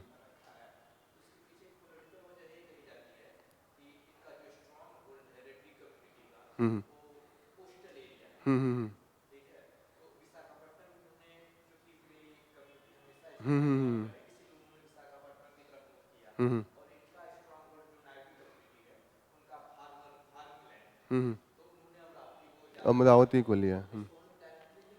तो आप ऐसे लिख लेते हैं ना, there many a times there are the ये political motives behind the taking such decision. One एक निगेटिव में आप लिख सकते हैं, तो आप सजेशन में लिख सकते हैं कि whenever we are taking decision we should ignore the political motives. जो पॉलिटिकल डिसीजन वो नहीं आना चाहिए। Always the decision should be on the basis of the administration अच्छा हो, फिनेंशियल वो वायबिलिटी हो, फिनेंशियल टैक्सेशन अच्छे से कलेक्शन हो पाए, और administration, taxation and the governance, इन तीनों पे इम्पैक्ट आना चाहिए। ये तीनों पे अगर जो अच्छा दिखाएगा वो हम चूज करेंगे। आपका जो रेशनैलिटी डिस्कशन होना चाहिए ये तीन चीजों पे होना चाहिए कि एडमिनिस्ट्रेटिव वो काफी अच्छा हो, फिनेंशियली पॉसिबल हो, ऐसा नहीं हो कि चार आप कैपिटल बना रहे हैं पैसा नहीं है, जो अभी इनका हालत है, और तीसरा तीसरा जो गवर्नेंस में इजी हो। जैसे ये ना हो कि एक तो दिक्कत ये है कि छोटे छोटे स्टेट बनाने से और डिमांड बढ़ने लगता है, दूसरे भी मांगने लगते हैं ना, आपने एक को बनाया फिर वो कहेगा कि मेरा भी बनाइए। हमेशा डिमांड इससे होता है कि अब ये होता है कि कितना छोटा पे जाए और कितने बड़े पे जाए।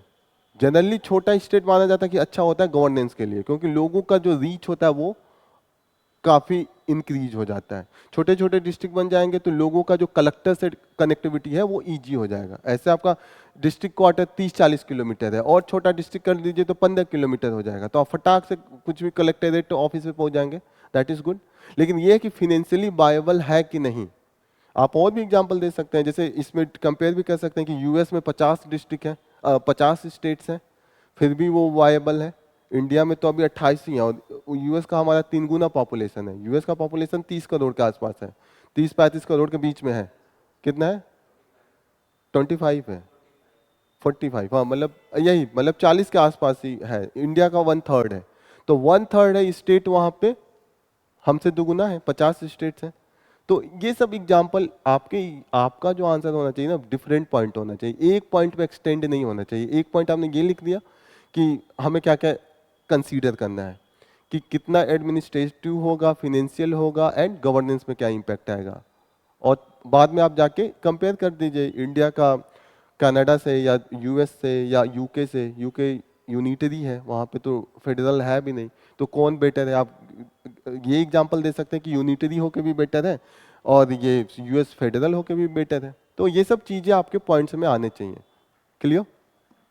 यहाँ पे यही मुद्दा चल रहा है कि फिर जो आप बता रहे थे कि फार्मर्स खुश हो गए पहले अमरावती में, तो वहां पे लोगों ने खूब जमीन खरीद लिया ये सोच के कि अब कैपिटल बनने जा रहा है, जमीन ज्यादा हो जाएगा।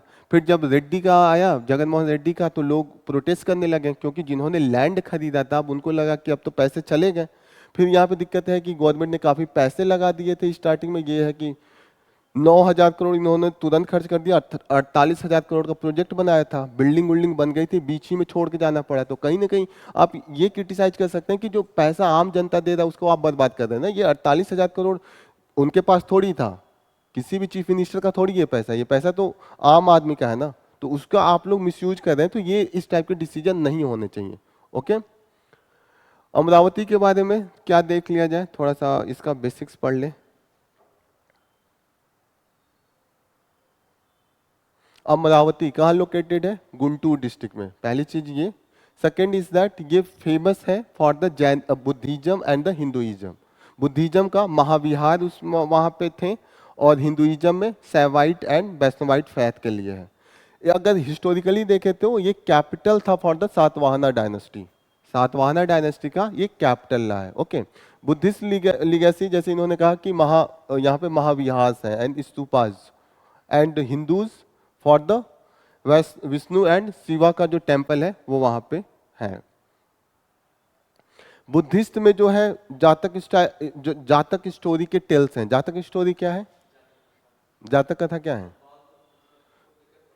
बुद्ध के माना जाता है कि कई पिछले जन्म हुए थे, उसकी ये कथाएं थी। Scene of the Buddhist life and depicting the celestial beings. Celestial beings क्या होता है?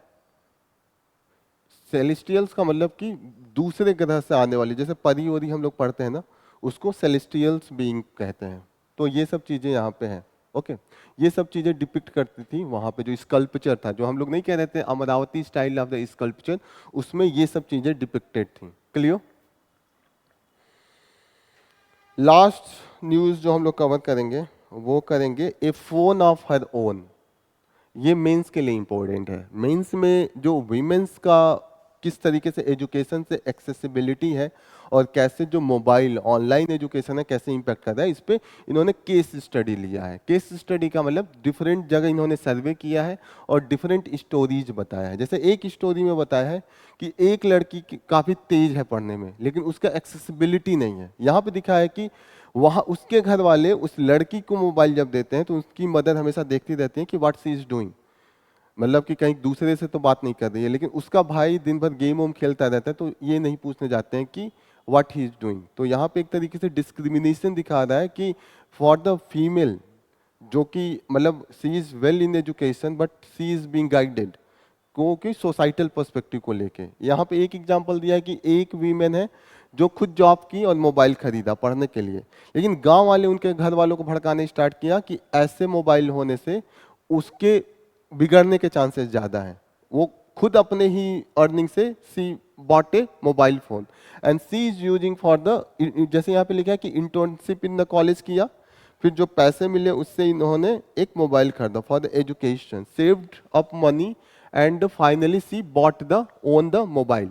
ठीक है, तो यहाँ पे दूसरा कंडीशन दिखाया है कि यहाँ पे सोसाइटी का जो पर्सपेक्टिव है ये यहाँ पे दिखा रहा है। ओवरऑल इनके रिसर्च में ये देखा गया कि जो मेल्स के पास जो मोबाइल है और फीमेल्स के पास जो एक्सेसिबिलिटी है मोबाइल्स का उसमें काफ़ी डिफरेंस है। अगर जो बॉयज़ के पास है 32% है तो फीमेल्स के पास 9.9% है, कई डिस्ट्रिक्ट में ऐसा है। लेकिन जो यूज है वीमेंस जो यूज कर रही है मोबाइल का फॉर द एजुकेशनल पर्पज ज़्यादा है, जो बॉयज यूज कर रहे हैं वो इंटरटेनमेंट पर्पज के लिए ज़्यादा कर रहे हैं एज कंपेयर। दोनों को इन्होंने कंपेयर किया है।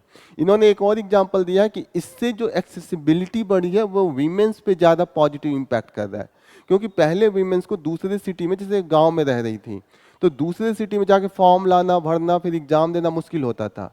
अब मोबाइल होने से ये हो गया कि इन्फॉर्मेशन सब कुछ उनको ऑनलाइन मिल जा रहा है, एजुकेशन भी ऑनलाइन मिल जा रहा है, तो कहीं ना कहीं उनकी एक्सेसिबिलिटी बढ़ रही है। दिक्कत यहाँ पे यह है कि अभी भी बहुत फैमिलीज के लिए मोबाइल इज ए लग्जरी। 8,000 का स्मार्टफोन खरीदने के लिए भी दिक्कतें आ रही हैं। तो एक नंबर ऑफ इन्होंने जो इंटरव्यू लिया उसमें काफ़ी ये देखने को मिला। ये इंटरव्यू जो लिया है इसको एसर रिपोर्ट कहते हैं और प्रथम ऑर्गेनाइजेशन है वो करता है। प्रथम एक एनजीओ है, काफ़ी फेमस है। इनका रिपोर्ट आता है उसको कहते हैं annual status of education report, Acer report. तो ये प्रीलिम्स में पूछ सकता है कि प्रथम क्या है, एनजीओ है, और इनका जो रिपोर्ट आता है वो एसर रिपोर्ट आता है। उन्होंने जो अब का रिपोर्ट दिया उसका नाम इन्होंने लिया है बियॉन्ड द बेसिक्स। क्लियर? और भी इन्होंने काफी एग्जाम्पल दे रखा है, जैसे यहाँ पे एग्जाम्पल दे रहा है कि जो फी है कितना अफोर्डेबल है। नीट का जो फी है फॉर द डिफरेंट कैटेगरीज, यहाँ पे इन्होंने दिया है कि फॉर द अदर एग्जामिनेशन जो फी है for the different categories. Okay,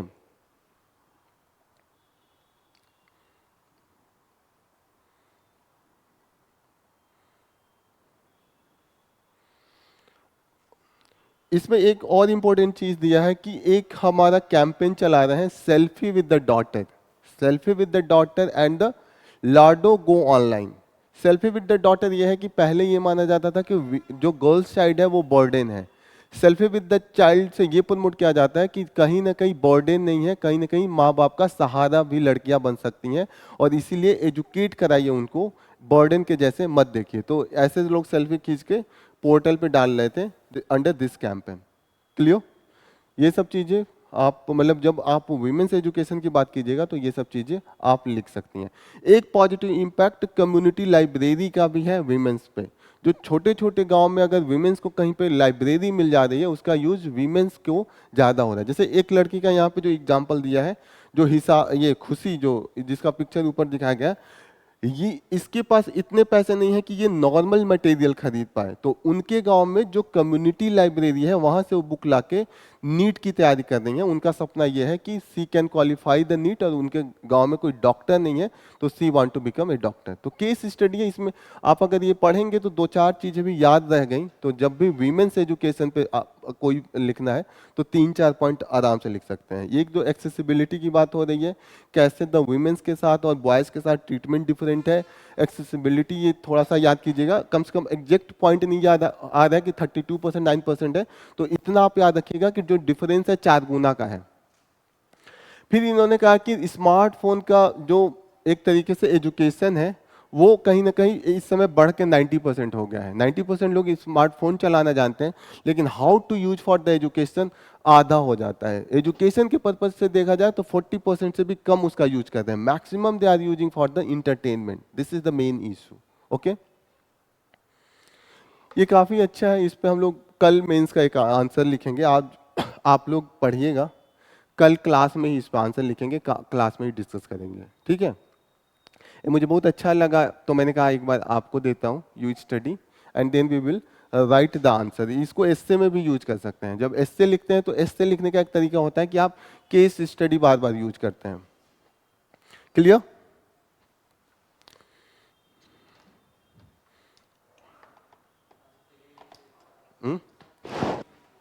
आज के लिए यही है कि आप होमवर्क में इसको पढ़ के आइएगा कल, और पुराने जितने हैं वो लिख लिया। आज मैंने ब्रेक दे दिया कि आप जो भी पेंडिंग बैकलॉग्स है वो आप लिख के कल सबमिट कर दीजिएगा। ओके, कल क्लास रहेगी, क्लास तो कंटिन्यू रहेगी। जब होगा तो शेड्यूल 5 बजे हम कोशिश करेंगे कि डेली का डाल दें और कि नेक्स्ट डे का क्लास क्या है। तो क्लास तो आपको 5 बजे शेड्यूल में पता चल जाएगा। करंट अफेयर्स वाला तो हमेशा रहेगा, मतलब रेयर केस में कभी कभी हम लोग ब्रेक लें। ओके, तो I hope we have completed all this. Next क्या है?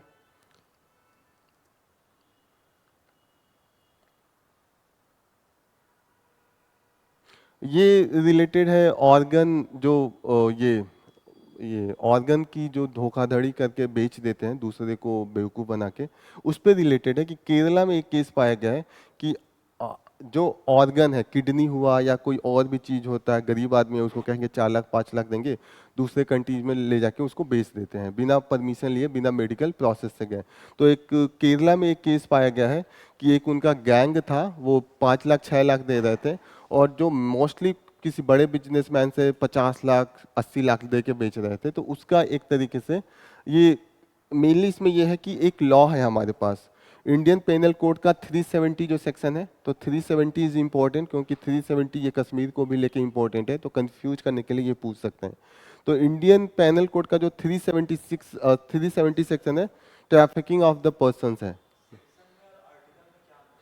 इंडियन पेनल कोड जो हमारा क्राइम से रिलेटेड डिफिनीशन है कि किसको किस पे पनिशमेंट मिलेगा, वो इंडियन पेनल कोड है, और उसमें जो क्लॉज है उसको सेक्शन लिखा गया है, और जो हमारा कॉन्स्टिट्यूशन है उसमें उसको आर्टिकल लिखा गया है। ये डिफरेंस है। जस्ट मतलब आर्टिकल, कॉन्स्टिट्यूशन में आर्टिकल का यूज है, और इसमें इसमें हम पनिशमेंट डिफाइन करते हैं कि क्या पनिशमेंट कैसे है, और उसमें हम ओवरऑल लॉ बनाने का प्रोसीजर है। क्लियर?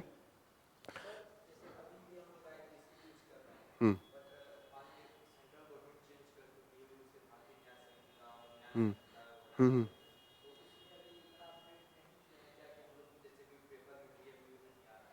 आ तो रहा है, तो अब धीरे धीरे इम्प्लीमेंट होगा ना। अभी तो दिया है वो, अभी मैक्सिमम दोनों का सेम ही है, बस नाम बदल दिया और कुछ के प्रोविजन बदले हैं।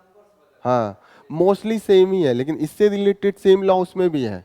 तो अभी यूज इसका हो रहा है। अब लॉ में जब जुडिशरी के पास बुक जाएगा, जुडिशरी जब केसेस लेगी तो वो धीरे धीरे चेंज करेगी। अभी तो जो केस अभी जो फाइल कर रहे हैं वो इससे किया है। दूसरा जो लॉ है हमारे पास, human organ and the tissue act 1994 है, तो ये रिलेटेड है with respect to the organ transplantation and the marketing of this organs. Okay, ठीक है।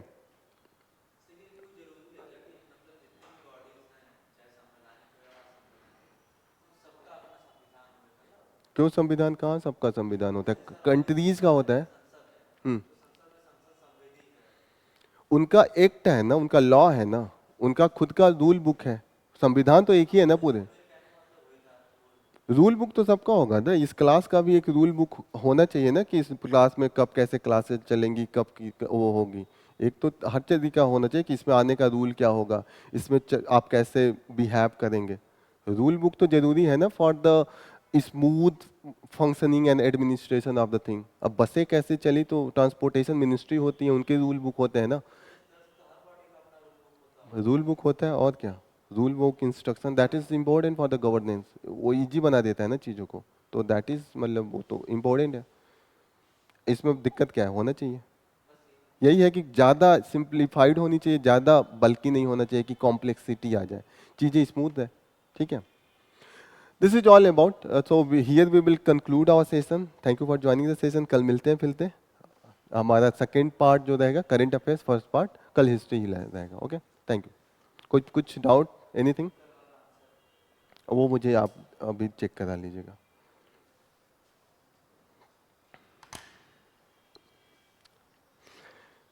विनय, सब कुछ सही चल रहा है? Any issue?